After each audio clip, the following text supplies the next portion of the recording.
em explorar o processo é que você permanentemente ele fica com um nível. Esse vídeo que nós escolhemos para abrir esse evento mostra uma das muitas discussões que já tivemos, nós do UNO, na equipe interna, para exatamente problematizar o que a gente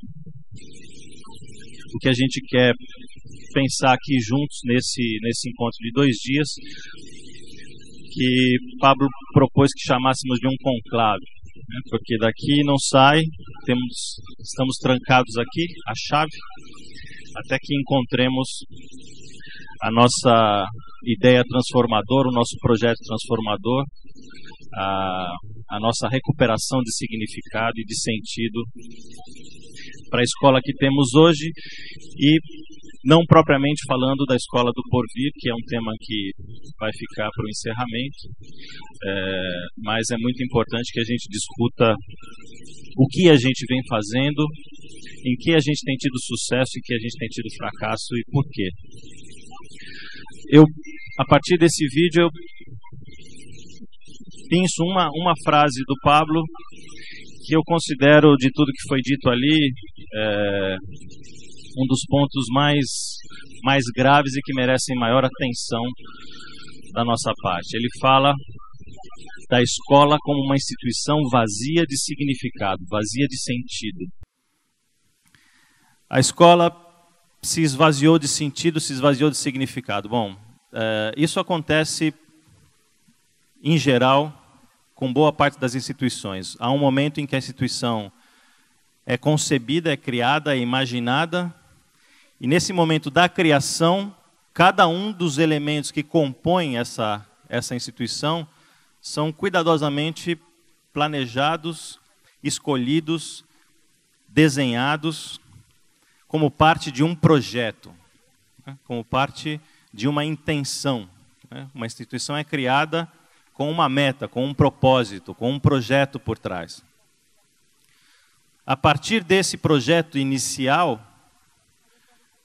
qualquer instituição começa a ter a sua funcionalidade, quer dizer, ela começa a existir e começa a atuar e começa a operar. E os anos vão se passando e muitas das ideias originais se convertem em métodos, se convertem em procedimentos. E com o passar do tempo, é muito comum que esses procedimentos passem a ser o novo objeto. Quer dizer, há uma mudança de foco gradativa entre o que eram os princípios que nortearam a construção dessa instituição e aquilo que são simplesmente os seus métodos, as suas regras de funcionamento. E pouco a pouco esses métodos e essas regras de funcionamento vão ganhando protagonismo e vão se tornando mais importantes do que o projeto original. E a gente entra num circuito de repetição de metodologias sem se perguntar mais por que estão elas aí, por que foram criadas, o que havia por trás, por que escolhemos esse caminho. A partir desse momento a instituição começa a se repetir, começa a se alimentar de si mesma, não enxerga mais o seu entorno, simplesmente funciona como máquina, repetindo e repetindo as regras que foram criadas a seu momento, com um determinado propósito e uma intenção, mas que essa intenção e esse propósito foram esquecidos. Na nossa avaliação, essa é a situação que passa a escola hoje.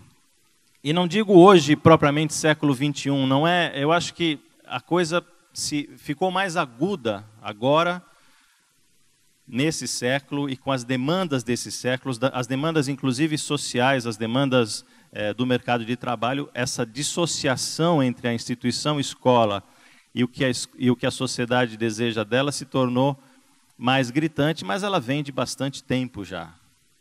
Eu acho difícil a gente imaginar que a escola do século XX foi um sucesso absoluto e que ela começou a dar problemas no século XXI. A gente sabe que não é assim.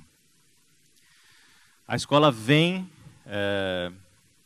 manifestando já uma série de inadequações e de problemas já há bastante tempo. E eu acho que cada um de vocês pode imaginar isso em uma medida maior ou menor. Eu acho que também essa tomada de consciência e esse olhar para a sua atividade, para o seu fazer, é o primeiro passo para uma decisão transformadora. E Pablo tem a chave, e sem uma decisão transformadora ninguém sai daqui. Por isso o conclave, por isso o batizar de conclave. Eu vou dar quantos aqui são professores ou foram professores? Metade, mais ou menos, um pouco mais. Eu não consigo enxergar direito, tem uma luz forte aqui, mas provavelmente metade.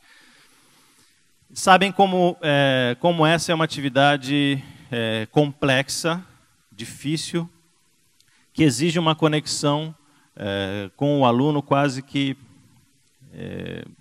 diária, intensa, mas que muitas vezes o professor acaba atropelado pela dinâmica do que se espera dele e uma série de outros elementos que são externos ao seu próprio fazer, à sua própria atividade, né? Eu comecei professor muito jovem, com 19 anos, 20 anos, professor de física, imaginem, né? A disciplina mais amada. E é uma coisa curiosa isso, porque todos os temas de física encantam a todo mundo. Basta sair um filme sobre o espaço ou qualquer tema. Agora tem, inclusive, um filme que conta a história de um físico. Os físicos viram celebridades, né? Viram grandes celebridades. E, em geral, os físicos que viram celebridades são os físicos que estudam cosmologia. E não tem cosmologia na escola. Nenhum momento. Portanto, o tema que mais atrai a todo mundo não está na escola. Já começa daí, né? E é muito difícil você lidar com uma disciplina em que 80% dos alunos fracassam. E não é um fracasso assim de passar com 5, é um fracasso de terminar o ano com nota 3 e você ter que aprovar no conselho de classe porque é um bom aluno e tal, e se esforçou. É muito difícil você imaginar que está tudo ok com o curso de física, está tudo ok com o currículo de física, o problema são os alunos que não estudam, né? Quando se é professor de física, é claro que existe uma parte da turma que não estuda, existe uma parte que tem muita facilidade e vai muito bem e que não depende de você, mas existe uma parte que é a mais importante, que é o grande 60%, 70% dos alunos, que está presente, acompanha, estuda, se dedica e não consegue, fracassa. Isso acontece não só em física, acontece em muitas outras disciplinas também. E eu me lembro que, começando como professor de física, eu tinha um currículo para cumprir, não acreditava naquele currículo, porque o currículo de física do ensino médio no Brasil, e acredito que em outros países também, é duríssimo. É um currículo que não se sustenta, que não tem nenhuma razão de ser. Provavelmente ele deriva de um currículo voltado para a compreensão de máquinas, muito voltado para a engenharia, e ele foi evoluindo a partir daí. Ninguém se pergunta por que ele é assim, e ele se congelou no currículo que a gente usa hoje, lá pelos anos 30, e de lá para cá, com pontuais inserções de física moderna, mas assim a título enciclopédico, para dizer que existe lá gente estudando relatividade e tal, mas que é muito difícil, depois você vai ver. Então, com essas pequenas pinceladas do que se chama de física moderna. A física moderna é a física da virada do século XIX para o século XX. Vejam como é moderna a física, que tem 100 anos já e ainda não entrou na escola. Vejam como estamos rápidos, não? E eu, professor de ensino médio num colégio, fui convidado pela professora de educação infantil para dar uma aula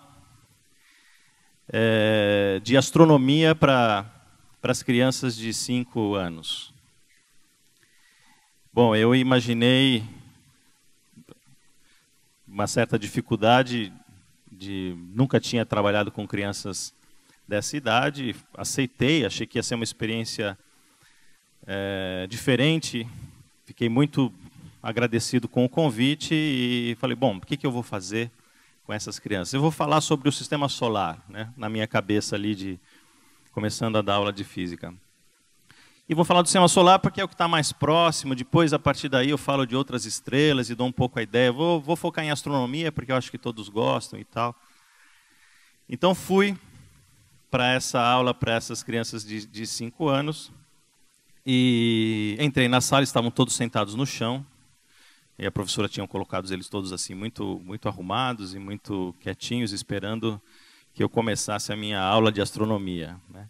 Eu disse bom dia a todos eles e comecei a desenhar na lousa o Sol e os planetas, né? Então eram círculos, um círculo grande que era o Sol, depois Mercúrio, Vênus, né? E embaixo de cada círculo eu escrevia o nome do planeta. Então eu estava ainda na fase de fazer o desenho na lousa para depois começar a minha explicação, né? Quando eu me viro da lousa, já tem um com o braço levantado e me faz a primeira pergunta daquela aula de astronomia para alunos de 5 anos. Professor, por que só tem planetas do lado direito? Do lado esquerdo é vazio? Bom, essa pergunta já destruiu toda a aula que eu tinha construído para eles e já não tinha mais como continuar a partir dali. Vejam a quantidade de premissas que eu trouxe para aquela turma de 5 anos. Eu vim preparado para uma aula expositiva, fatual, com um modelo de sistema solar, que é um desenho absolutamente abstrato. Em nenhum momento no sistema solar os planetas ficam da forma como eu desenhei. Nunca. Não é assim. Aquilo era uma representação esquemática, fora de escala, de bolas com nomes embaixo, de coisas que podem ser vistas no céu e de objetos que talvez eles já conhecessem. E eu não me dei o trabalho nem de perguntar. Já olharam para o céu? Já viram a lua? Já viram o sol? Sabem aqui quando o sol nasce, quando se põe, quantas horas tem o dia? Quer dizer, imaginando que ali eu ia estar ensinando o sistema solar para crianças de 5 anos, de uma maneira totalmente expositiva, transmitindo conhecimento, porque eu sou o professor de física que sei como funciona o sistema solar e vocês são as crianças que vão aprender. E a pergunta dele foi absolutamente desconcertante. E a gente mata essas perguntas na escola. Naquele momento ele pergunta, por que tem planeta só do lado direito? Ele muito rapidamente observou o meu desenho e ficou imaginando aquilo no espaço. A imaginação dele estava funcionando muito bem. E já fez a primeira pergunta, quer dizer, por que será que nesse mundo só tem planetas do lado direito do Sol e não tem planetas do lado esquerdo? Já que ele está me mostrando que é assim, eu acredito que seja assim, e já acho estranho, né? A gente vai engessar essas crianças a tal ponto que jamais elas vão fazer perguntas desse tipo. Por exemplo, por que o mapa tem o norte em cima e o sul embaixo e não é o contrário? Porque se a Terra é redonda, o mapa da Terra, quando eu vejo o mapa mundi, ele é retangular. E tantas outras, né? E tantas outras. Então, como a gente tem a escola funcionando hoje? Que modelo de escola a gente tem hoje? Quando eu falo modelo de escola, eu falo modelo de curso.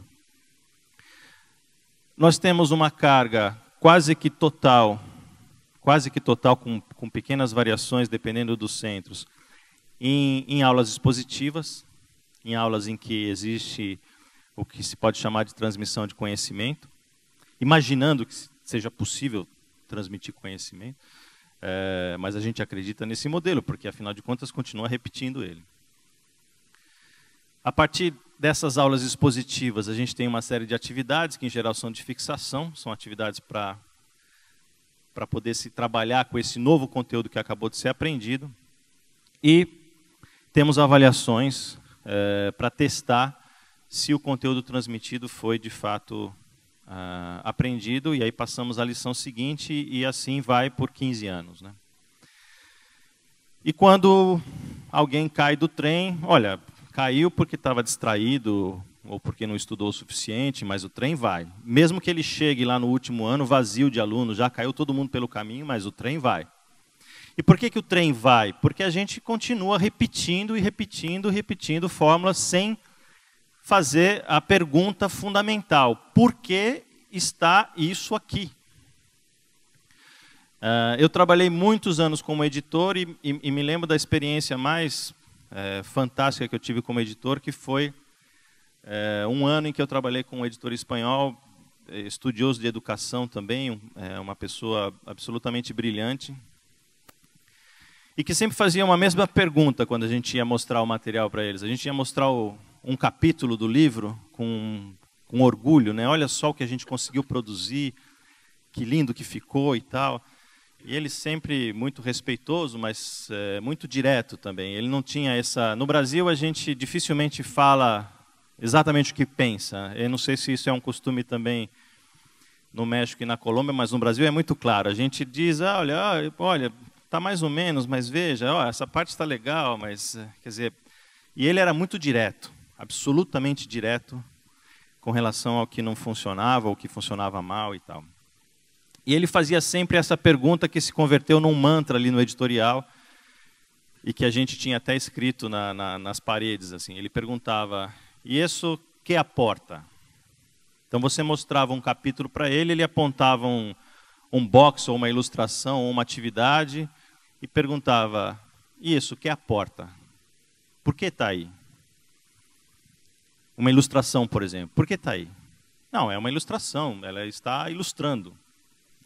Sim, mas por que estamos ilustrando essa página? Não, é bonita, você não acha bonita? Não, eu concordo que é bonita, mas por que foi colocada uma ilustração bonita aí? Com que propósito? O que vocês querem? Vocês querem endereçar a curiosidade dos alunos? Querem que eles enganchem com o livro? Por quê? E por que nesse momento? E esse box, e essa atividade, por que está aí?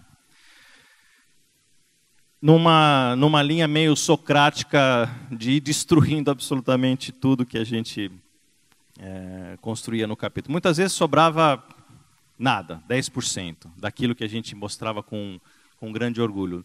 Não eram reuniões muito agradáveis, né? E eu me lembro que muitas vezes a gente saía com uma certa indignação. Como assim? Nada funciona, não é possível. Mas era um exercício fantástico. Era um exercício fantástico, e à medida que a gente ia internalizando essa pergunta, a cada novo material que a gente produzia, para cada objeto, para cada estrutura, para cada atividade, para cada texto, para cada abertura de capítulo, a gente perguntava: bom, e isso está aqui por quê? Isso aporta o quê? Isso serve para quê? E eu acho que é esse o exercício que a gente tem que fazer, não só nesses 2 dias, mas cotidianamente. A gente tem que perguntar para cada uma dessas estruturas que a gente tem na escola, o que ela faz ali? Para que ela serve? Agora, o que tem de interessante essa pergunta é que não é possível responder essa pergunta se você não volta ao projeto original. E a maior dificuldade em responder as perguntas desse editor era justamente essa. Muitas vezes a gente tinha colocado uma série de objetos naquele capítulo, mas não existia uma intenção por trás. A gente não tinha pensado o suficiente para que servia aquela unidade daquele livro, que função ela ia ter. E aí você não consegue responder para que serve cada objeto. É claro, porque se não há um projeto por trás, se não há uma intenção por trás, se não se desenhou claramente quais são os objetivos e o que se quer, não dá para responder essa pergunta. Não dá para responder o que faz ali aquele objeto, aquela atividade. E eu tenho certeza que qualquer instituição, e aí não é a escola, em qualquer lugar, em qualquer trabalho, em qualquer atividade, a gente tem uma série de estruturas que estão porque estavam, ninguém se pergunta por que elas continuam ali, e por que a gente mantém com tanta... Por que a gente defende essas estruturas com tanto fervor, sendo que a gente já esqueceu ou nunca soube que função elas tinham ali? E eu não quero encerrar o debate aqui, evidentemente, essa introdução é muito mais uma provocação, a partir também do vídeo. Eu sei que muitas pessoas estavam chegando, ainda havia muito ruído, eu acho que seria interessante que vocês assistam esse vídeo depois, em algum outro momento. Mas eu acho que o fundamental para a gente poder tomar uma atitude transformadora e, de fato, fazer diferente do que a gente vem fazendo, é a gente se perguntar qual é o papel da escola, para que ele existe, que projeto ela tem, o que a gente quer com isso, porque muitas vezes as fórmulas vão sendo repetidas sem mesmo que a gente pense nisso. A gente tem uma escola para formar engenheiros, portanto, a gente tem uma escadinha com degraus que levam o aluno desde a educação infantil até formar-se engenheiro. Esse é o modelo? Engenheiro, médico, advogado, tanto faz. Esse é o modelo? Portanto, a criança é sempre um futuro algo. Ela não é, ela nunca é. Naquele momento em que ela está na escola, ela não é nada. Ela é um futuro engenheiro, um futuro advogado, um futuro... É isso? A gente imagina isso mesmo? Que aquela pessoa que está na sua frente, que aquele menino com o braço levantado perguntando sobre os planetas, ele é um futuro engenheiro, ou um futuro doutor, ou um futuro... Ou ele é já alguém? E a opinião dele importa, e eu devia escutá-lo. Porque se eu considero ele como alguém que não está feito ainda, e desenho um plano para ele que ele não sabe, porque essa é a maior dificuldade. Eu desenho uma escada, levando a criança dos 5 anos até o diploma de engenheiro. Eu desenhei essa escada. Eu peguei todo o conteúdo que ele precisa saber para ser engenheiro e dividi em trocitos, e fui oferecendo esses trocitos a cada um desses longos 13 anos que ele vai passar na educação básica, 15 anos. Mas ele não sabe esse plano, ele não conhece esse plano. Portanto, ele nem sequer é capaz de se localizar nesse plano e saber que atitudes ele deve tomar e como ele vai se desenvolver nessa escada. E também a gente tem que perguntar se essa escada funciona, ou se ela vem funcionando. E se a gente tem uma criança hoje de 5 anos, nós estamos formando ele para ser o quê? Como vai ser o mercado de trabalho daqui a 15 anos? Depois a gente quer que esse jovem seja criativo e empreendedor. Então a gente continua com os mesmos cursos, a matemática do mesmo jeito, a física, a química igual, transmitindo conhecimento, mas a gente coloca 1 hora a mais por semana de empreendedorismo. Ou seja lá o que for. Sendo que eu espero criatividade do meu aluno, mas na aula de matemática ele não tem nenhuma oportunidade de ser criativo. Ele só vai responder o exercício exatamente como eu imagino que ele deveria responder. Quer dizer, não há nenhum espaço para que ele contribua com nenhum valor próprio dele, ou nenhuma ideia que lhe seja cara, porque também há muito pouco espaço para que ele fale. É claro que eu estou aqui com uma caricatura da escola, imaginando uma escola super conservadora, super conteudista e tal. Assim, a gente, obviamente, tenho certeza que as escolas de vocês não estão nesse extremo, mas, independentemente da gradação, a questão é o modelo, a questão é que tipo de construção a gente está fazendo e como a gente vai se diferenciar, porque se todas as escolas, na verdade, têm esse modelo de formação e de imaginar que só ao final desse trabalho eu vou ter um indivíduo real e que durante o caminho ele é só alguém que está subindo degraus de uma escada, bom, eu vou ter problemas. E os problemas começam quando as crianças começam a levantar a mão e mostrar as incongruências daquilo que está sendo apresentado. A lástima, a pena, é que esse menino de 5 anos estava vendo um professor muito jovem ali na frente dele, desenhando bolinhas na lousa, e ousou fazer essa pergunta. 10 anos depois, ele não ousaria. Ah, isso aí é física. Nem vou perguntar nada, porque eu não vou entender mesmo. Ele está explicando e tudo bem. Quer dizer, inclusive, esse espaço de uma certa denúncia de que alguma coisa vai mal também vai se esgotando e também vai se acabando. E não é possível mudar essas estruturas sem a gente recuperar a intenção, o projeto que está por trás. Mesmo que a gente chegue à conclusão que tem que ficar tudo do jeito que está, mas pelo menos você perguntou a cada um daqueles elementos. Em geral não era isso que acontecia com os nossos capítulos. era obrigado a desconstruí-los e fazê-los novamente. Mas mesmo que eu recuperasse cada um dos elementos e colocasse na mesma posição, existe uma diferença, porque agora eu sei responder. E isso está aqui por quê? E isso aqui faz o quê? E atende ao quê? E foi colocado aqui com que intenção? Eu acho que esse é o exercício fundamental. A gente tem aqui alguns infiltrados na plateia para dar um ar de reality show.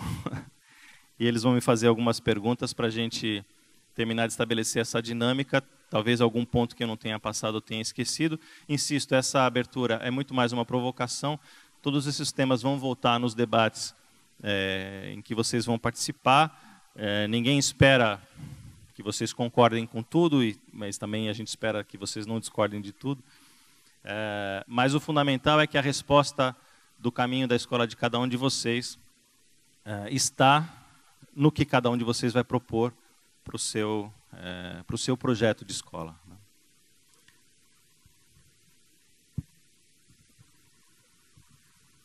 Alô? Foi. Infiltrada número 1.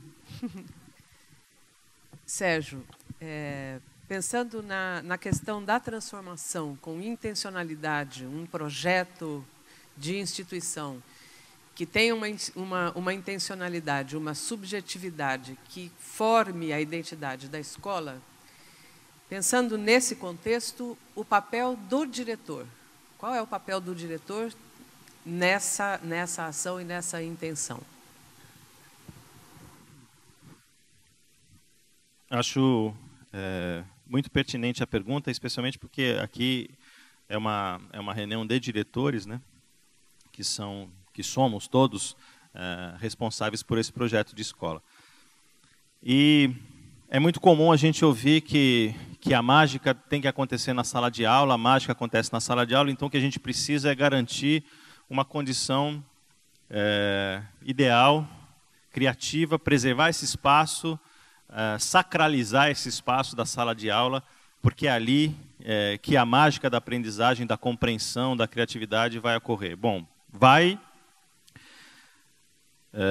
mas em geral não ocorre. Em geral não ocorre.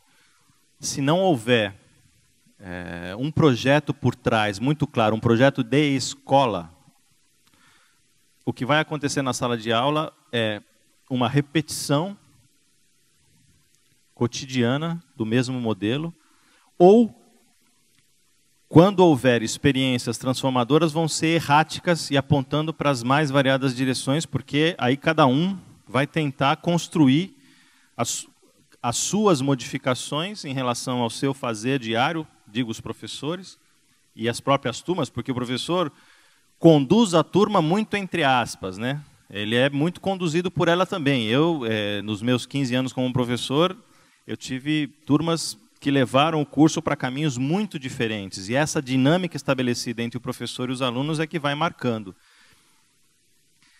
Mas a sala de aula, ou qualquer outro espaço, ou qualquer outra atividade dentro da escola, tem que ser marcada e tem que ser parte de um projeto, e é um projeto de escola. Existe uma figura, a gente admira determinados artistas, bandas de rock, e reconhece alguns álbuns, né, alguns discos, álbuns, CDs que foram históricos, né, e sempre aparecem a lista nas revistas, né, álbuns históricos e tal. O que pouca gente sabe, porque essas figuras não são famosas, é que atrás de cada um desses sucessos havia um produtor musical. E esses produtores musicais são contratados pelas gravadoras a peso de ouro. Os melhores produtores ganham fortunas. E esses álbuns têm o sucesso que têm por uma criatividade extraordinária daqueles músicos, sejam os Rolling Stones, os Beatles ou quem for, Led Zeppelin, canalizada pela sensibilidade de um produtor. E quando você assiste ou escuta as entrevistas desses artistas, eles reconhecem isso e falam como foi pródiga a troca entre eles e o produtor. O produtor sabia exatamente o que ele queria com aquele álbum e para que público seria endereçado. E ele sabia quais eram as tendências musicais daquele momento, e quem ele chamaria para fazer o arranjo, e que músicas seriam escolhidas para compor aquele álbum. O produtor tinha um projeto por trás, que muitas vezes o artista, na sua espontaneidade, não tem como trazer, e muitas vezes traz. Alguns artistas trazem o projeto de um álbum na cabeça, outros não. E mesmo esses que trazem vão se beneficiar muito dessa figura, porque essa figura é quem vai dar todo o norte para canalizar essa criatividade desses artistas. Eu acho que isso, inclusive, deveria ser o papel do professor. Quando a gente diz que, quando eu escuto gente, agora que a informação está toda disponível, que existe a internet, que não é preciso mais transmitir conteúdo, porque está tudo aí, que o professor vai ser o mediador. O professor não pode ser um mediador. Não tem o menor sentido o professor ser um mediador. O professor é um produtor, é um canalizador, ele tem que estimular essa produção dos alunos, essa criatividade dos alunos. Ele tem que extrair daquele conjunto de alunos o máximo que aquele conjunto de alunos pode dar. Ele tem que desafiar aqueles alunos. Isso não é mediação, isso é muito além da mediação. Isso é dar um propósito para aquela energia toda. Você tem numa sala 30 alunos, se você deixar cada um apontar na sua direção, você não tem um conjunto de 30 alunos, você tem 30 indivíduos. Quer dizer, a mágica daquele espaço vai se dar quando todos eles estiverem trabalhando, pelo menos com o mesmo propósito, com a mesma direção e com o mesmo sentido. Então, esse é o trabalho do professor, não é um trabalho fácil, e do diretor menos ainda, porque imagine isso em toda a comunidade escolar, e não só no ambiente daquela turma de alunos ou daquele curso. Quer dizer, é o diretor que vai, inclusive, manter essa comunidade escolar estimulada, acreditando num projeto, trabalhando nesse projeto e fazendo com que ele aconteça. Vai acertar e vai errar. A partir dessa experiência com esses alunos de educação infantil, isso foi... eu não fiz os vídeos da experiência transformadora, mas essa para mim foi uma experiência transformadora. Eu voltei para o meu curso de física do ensino médio e eu não era mais capaz de repeti-lo da forma como eu estava aplicando. Eu precisei mudar. E eu fiz um curso radicalmente diferente. Foi um curso extraordinário? Não, não foi. Teve uma série de erros, mas pelo menos cada decisão daquele curso, as acertadas e as erradas, eu havia tomado com uma determinada intenção. Eu não estava mais repetindo o curso que o livro didático me oferecia, mas tentando criar algo que fizesse sentido para mim. Que depois foi sendo ajustado ao longo dos anos, mas pelo menos nasce de uma experiência disruptiva como essa, de receber uma pergunta que eu sinceramente não esperava. Pode parecer uma coisa muito tola isso, mas assim, naquele momento essa pergunta me desconcertou, porque nada daquilo que eu estava fazendo na lousa fazia sentido mais, e eu precisava mudar.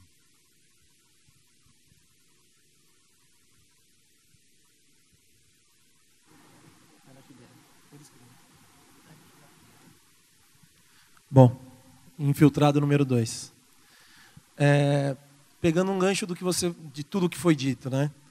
Sobre essa intenção e trazer isso para o nosso momento aqui agora, esse evento. Você deixou claro já na abertura que a escolha do nome não é à toa. Conclave significa que a gente só sai daqui com uma decisão, só sai daqui com a fumacinha branca saindo pela chaminé. E você até fez a piada, tranque as portas, esconda a chave e ninguém sai daqui. Com essa sua experiência em educação e essa experiência em gestão, já que a gente está falando com gestores, agora é a hora que eu te jogo na fogueira. Você acha que a gente sai daqui com uma decisão? Ou sai daqui com decisões? Você acha possível que os estímulos que o conclave, que esse nome conclave traz, você acha possível que as pessoas saiam daqui com essa decisão? Eu acho que sim, eu acho que sair com a decisão, quer dizer, depende do que a gente quer dizer com isso, né? Se decisão significa volto para a minha escola e faço 2 pontos, número 1, número 2, número 3, número 4, bom, alguns podem avançar mais, outros avançar menos, e outros já vêm com esse caldo de reflexão que está ocorrendo o tempo todo. Quer dizer, essa escola nova, independentemente da gente estar debatendo ou não, ela está nascendo. Ela é um vir a ser já. Ela tem uma força enorme e ela nos vai atropelar se a gente não tomar a decisão de avançar junto com ela. Quer dizer, existem alguns momentos que vão se criando determinados caldos culturais de movimentos transformadores que são imparáveis. Então, essa nova escola, ela vem. A questão é se a gente vai com ela e faz parte da refundação da escola, ou se a gente vai ser levado pelo vagalhão, e se a gente vai ser levado pelo tsunami. Né? O que eu acho que é importante é a gente sair daqui com esse incômodo. Eu acho que para quem está na escola, para quem vive a escola, para quem atua com educação, escutar que a instituição de escola está vazia de significado, isso me produz um incômodo tremendo. Mais ou menos na mesma dimensão da pergunta daquele menino de 5 anos. Quer dizer, eu preciso fazer alguma coisa diferente. Eu preciso ressignificar o meu trabalho, a minha prática, porque eu não quero que alguém diga que a instituição onde eu estou está vazia de significado.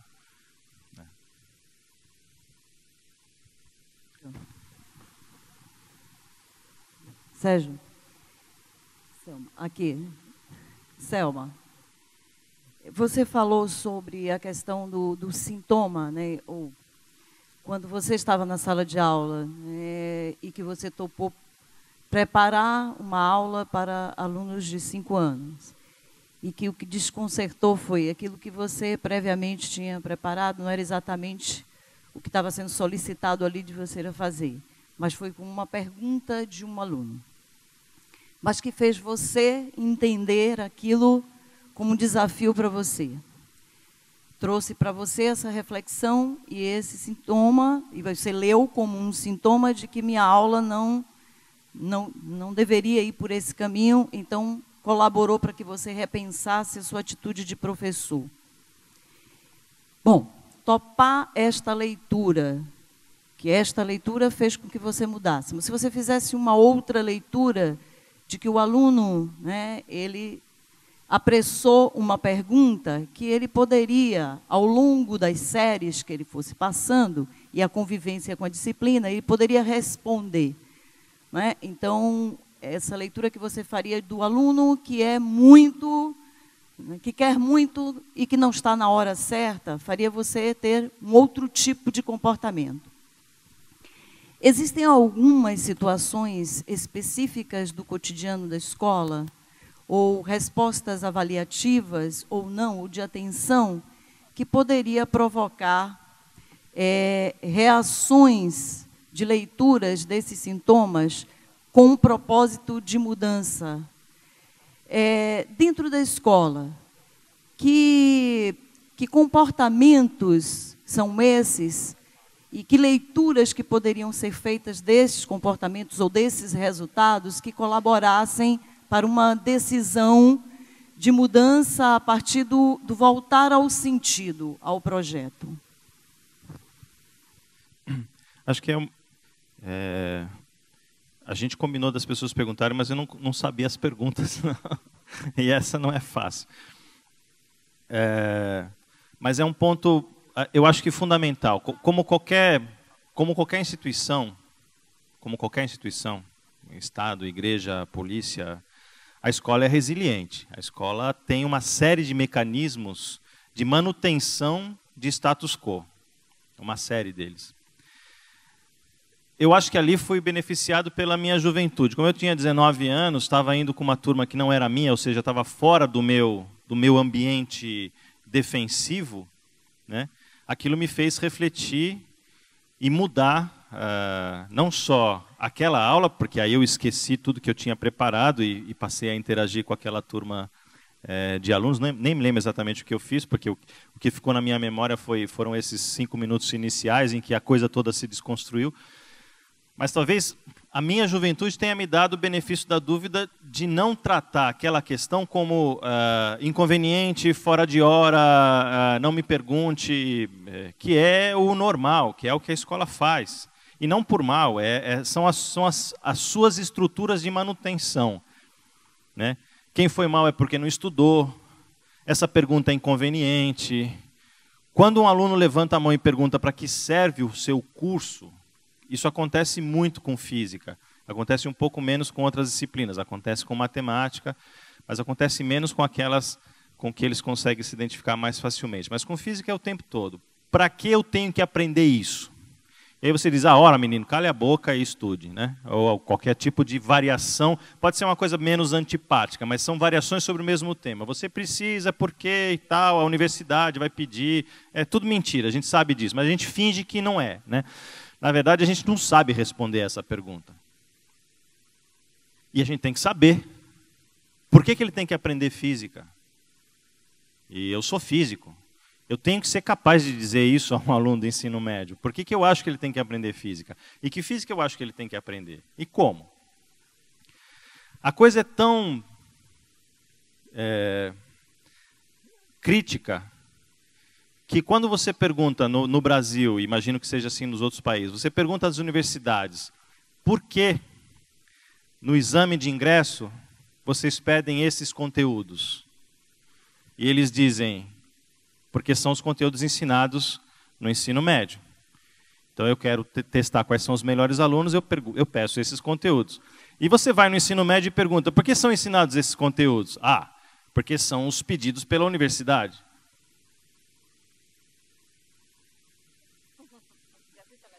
Não tem o menor sentido. Não tem o menor sentido.